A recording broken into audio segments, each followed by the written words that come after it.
Olá pessoal, sou a professora Lívia Ximenes e eu estou aqui para conversar com vocês e resolver as questões sobre a teoria geral do direito empresarial e vamos aqui resolver todas essas questões da OAB.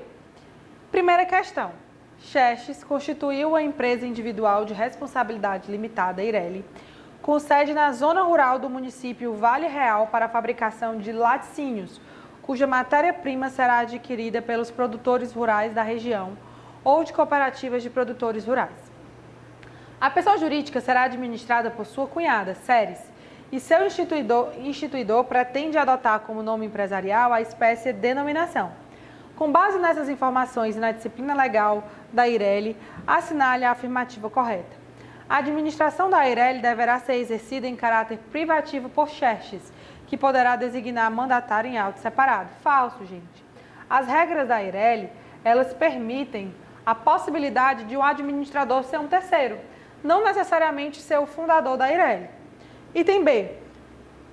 Para a constituição da Eireli não há capital mínimo, no entanto, esse deve estar previamente integralizado. Falso, gente. Há sim capital mínimo, que é o valor de 100 vezes o maior salário mínimo do país. Item C. A Eireli em questão adquire personalidade jurídica com a inscrição do ato de constituição no Registro Público de Empresas Mercantis a cargo das juntas comerciais. Verdade. A Eireli, ela é uma pessoa jurídica. A partir do momento em que você faz o registro, então, tem personalidade jurídica. Item D. A Eireli deverá adotar firma como espécie de nome empresarial. A Eireli, gente, ela pode adotar firma ou denominação. Então, o item D estaria errado, porque pode ser a denominação também. Primeira questão, então, item C de casa. Segunda questão. Servidor da junta comercial verificou que o requerimento da alteração contratual de uma sociedade limitada com 22 sócios e sede no município de Solidão não foi assinado pelo administrador, mas por mandatário da sociedade com poderes específicos. O requerimento foi instruído com uma nova versão do contrato social, desacompanhada da ata da deliberação que aprovou. O referido servidor determinou que fosse sanada a pretensa irregularidade. Com base nessas informações, assinale a afirmativa correta.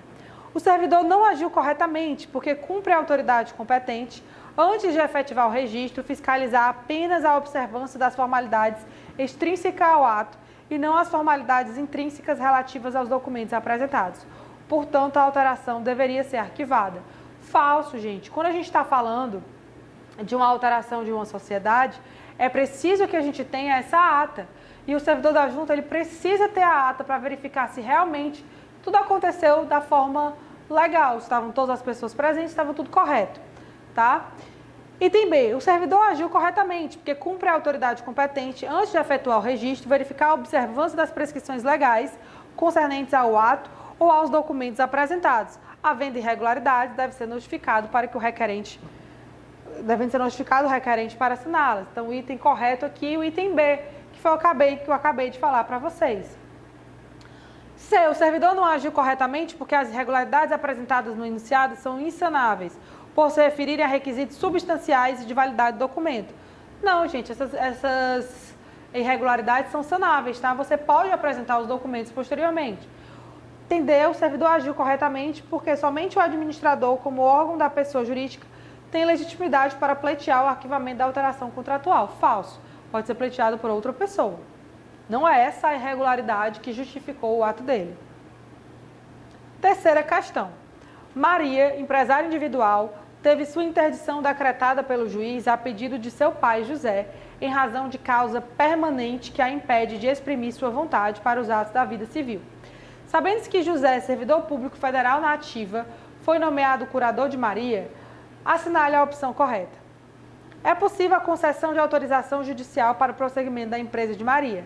Porém, diante do impedimento de José para exercer as atividades de empresário, este nomeará, com aprovação do juiz, um ou mais gerentes. E aqui a gente tem o gabarito correto. Poderá ser concedida. Não é automático, não é obrigatório. O juiz ele vai analisar se cabe ou se não cabe a continuidade da atividade. Só que o pai de Maria, ele é servidor público federal na ativa. E os servidores públicos federais, eles são impedidos de serem administradores de sociedades empresárias. Então, o pai de Maria não pode assumir a administração da empresa que antes era exercida por Maria. Então, diante do impedimento de José, este nomeará um ou mais gerentes para gerir a empresa. E o juiz precisará aprovar o nome da pessoa. Então, gabarito correto da terceira questão, item A. Quarta questão. P Industrial S.A., companhia fechada, passa momentaneamente por dificuldades financeiras que se agravaram com a crise industrial no país. A Assembleia Geral autorizou os administradores a alienar os bens do ativo permanente, entre eles uma unidade produtiva situada no município de Mirante da Serra, avaliada em R$ 495 milhões de reais. Considerando que a unidade produtiva da companhia integra seu estabelecimento, assinale a afirmativa correta. A Assembleia Geral não pode autorizar a alienação da unidade produtiva. Por seu estabelecimento ou universalidade de direito, seus elementos devem ser mantidos indivisíveis e unitariamente agregados para o exercício da empresa. Falso, gente. Primeiro, que estabelecimento comercial é uma universalidade de fato. São aqueles bens ligados ao desenvolvimento da atividade. O próprio empresário que vai agregando os bens que ele quer desenvolver na sua atividade. E com isso, ele vai formando a sua universalidade de fato. Como é ele que agrega, também pode ser ele que desagregue. Então, é possível sim ser realizada a venda dessa unidade produtiva. Tá? Item B. A Assembleia Geral pode autorizar a alienação da unidade produtiva. Por seu estabelecimento ou universalidade de fato, seus elementos podem ser objeto de negócios jurídicos próprios, translativos ou constitutivos, separadamente dos demais, gabarito correto, que foi o que eu acabei de explicar para vocês. Item C. A Assembleia Geral de Credores pode autorizar a alienação da unidade produtiva. Por seu estabelecimento um patrimônio de afetação, falso, não é patrimônio de afetação, é universalidade de fato. Item D. A Assembleia Geral não pode autorizar a alienação da unidade produtiva. Por seu estabelecimento um elemento de exercício de empresa, a alienação de qualquer de seus elementos, corpóreos ou incorpóreos, implica a impossibilidade de manutenção da atividade da companhia operando sua dissolução de pleno direito. Falso. O estabelecimento ele pode sim ser negociado. Dentro do direito empresarial, a gente tem essa facilidade de poder negociar os bens corpóreos ou incorpóreos. E isso não significa que a gente está acabando com a empresa. Quinta questão. A instauração do incidente de desconsideração da personalidade jurídica foi requerida em um processo de execução por título extrajudicial. O advogado do executado manifestou-se contrariamente ao pedido, sob a alegação de cerceamento de defesa de seu cliente, somente cabendo a desconsideração se requerida em ação de conhecimento ajuizada especificamente contra o sócio da sociedade empresária devedora. Sobre a argumentação acima, assinale a afirmativa correta. Procede porque o pressuposto para a aplicação da desconsideração da personalidade jurídica é sempre a conduta ilícita do sócio perpetrada por meio da personalidade jurídica.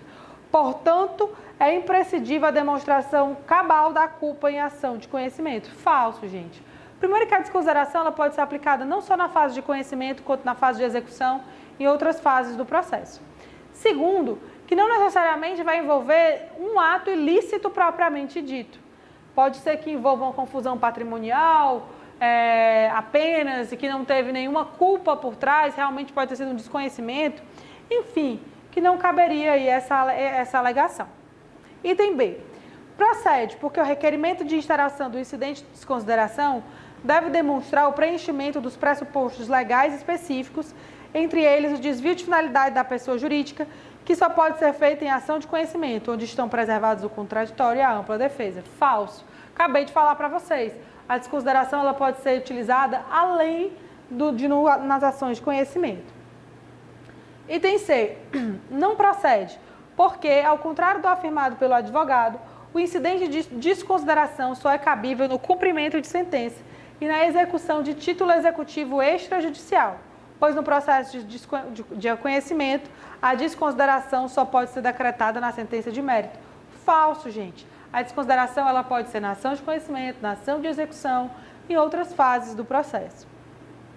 E item D não procede, porque o incidente de desconsideração é cabível em todas as fases do processo de conhecimento, no cumprimento de sentença e na execução fundada em título executivo extrajudicial.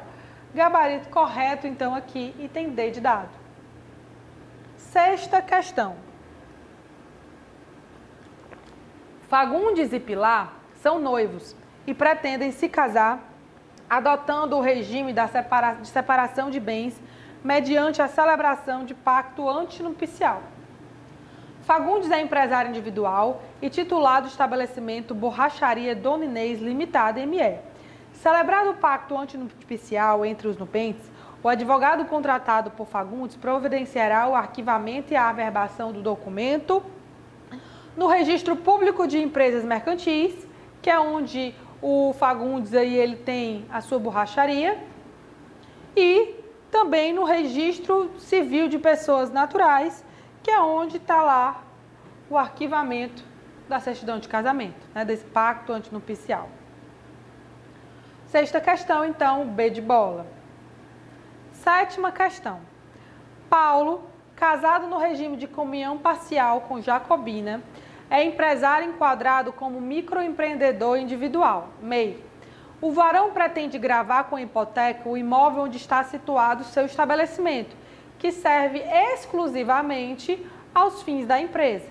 De acordo com o Código Civil, assinale a opção correta. Paulo pode, sem necessidade da outorga conjugal, qualquer que seja seu regime de bens, gravar com hipoteca os imóveis que integram seu estabelecimento. O item correto já está aqui no item A. Quando a gente está diante de um empresário, gente, individual, a gente tem que fazer uma separação do que são os bens exclusivamente aos fins da empresa e a gente tem que fazer essa diferença nos bens pessoais dele. No direito empresarial, a gente não tem essa burocracia, essa exigência da outorga conjugal. Por quê? Porque a atividade empresarial ela tem que rodar. Ela não pode ficar parando o tempo inteiro para ficar pedindo a autorização do cônjuge daquele empresário casado, né? Então, a gente tem que ter esse cuidado para que a atividade ela rode, para que os negócios eles realmente sejam fluidos. Então, não precisa ficar parando para pedir autorização para gravar com hipoteca um estabelecimento que ele é exclusivo da atividade empresarial. Nada tem a ver com Jacobina. Então, nesse caso, a gente tem que não é preciso, independentemente de qual é o regime de bens entre Paulo e Jacobina, não interessa. Sétima questão, item A. Oitava questão. Assinale a alternativa correta em relação aos conceitos de empresa e empresário no direito empresarial.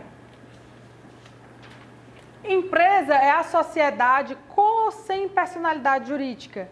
Empresário é o sócio da empresa, pessoa natural ou pessoa jurídica com responsabilidade limitada ao valor das cotas integralizadas. Falso, gente. Empresa é atividade. Empresa é atividade. Empresário é quem exerce a empresa. Empresário é quem exerce essa atividade. Quem pode exercer? A pessoa física ou a pessoa jurídica. Então, item A, falso. Item B. Empresa é qualquer atividade econômica destinada à produção de bens. Falso. Não é qualquer atividade econômica. A empresa é a atividade econômica organizada. Não é toda atividade, mas sim a atividade organizada. Empresário é a pessoa natural que exerce profissionalmente a empresa e tem a receita bruta anual de até R$100 mil. Falso. Tá? Empresário é a pessoa natural ou jurídica que exerce profissionalmente a empresa.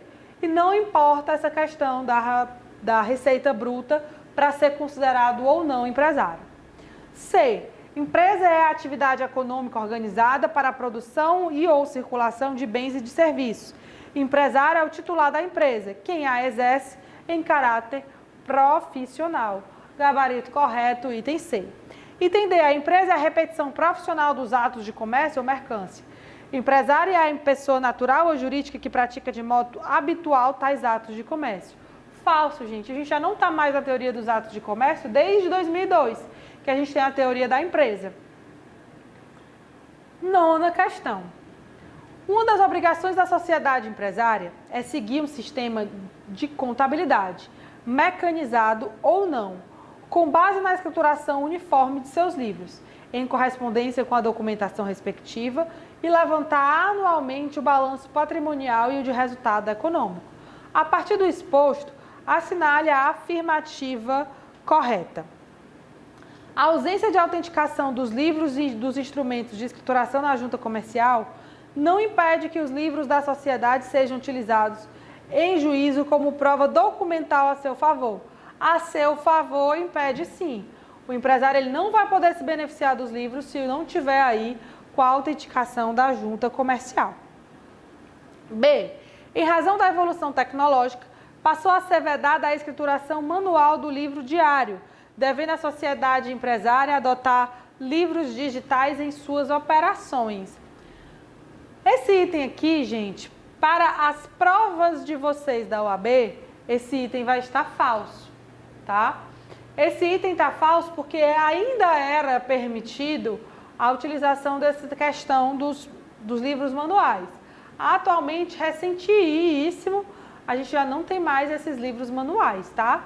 Mas para a prova de vocês da OAB, como ainda não tinha a lei autorizada quando saiu o edital, a gente tem que ainda é possível ter sim os livros manuais e por isso que esse item aqui está incorreto.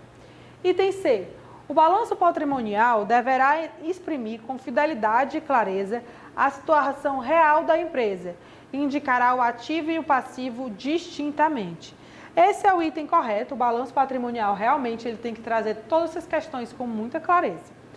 Os assentos lançados nos livros da sociedade empresária por qualquer dos contabilistas encarregados de sua escrituração não obrigam a pessoa jurídica se tais livros não estiverem autenticados na junta comercial. Obrigam também, ele não faz prova a favor, mas obrigam sim. 10ª questão. Alfredo Chaves exerce em caráter profissional atividade intelectual de natureza literária, com a colaboração de auxiliares. O exercício da profissão constitui elemento de empresa. Não há registro da atividade por parte de Alfredo Chaves em nenhum órgão público. Com base nessas informações nas disposições a seguir, assinale a afirmativa correta. Alfredo Chaves não é empresário porque exerce atividade intelectual de natureza literária? Falso, gente. Por que é falso? Porque realmente é o seguinte, os profissionais intelectuais não são considerados empresários. Mas, se eles constituírem elemento de empresa, eles serão considerados empresários. O que a gente tem aqui? Que a própria questão deixou bem claro. O exercício da profissão constitui elemento de empresa. Então, aqui, ele é empresário, já que ele, enquanto profissional intelectual, constituiu elemento de empresa. B. Alfredo Chaves não é empresário, porque não possui registro em nenhum órgão. Registro não caracteriza ninguém como empresário. Você é empresário com o seu registro. Empresário regular, se você tiver o registro, e empresário irregular, se você não tiver o registro. C. Alfredo Chaves é empresário, independentemente da falta de inscrição de registro na junta comercial. Verdade, acabei de falar isso para vocês. Item D. Alfredo Chaves é empresário porque exerce atividade não organizada em caráter profissional. Falso, porque para ser empresário precisa exercer atividade organizada. Então, isso aqui estaria dizendo o oposto de ser empresário. Gabarito da 10ª questão, item C.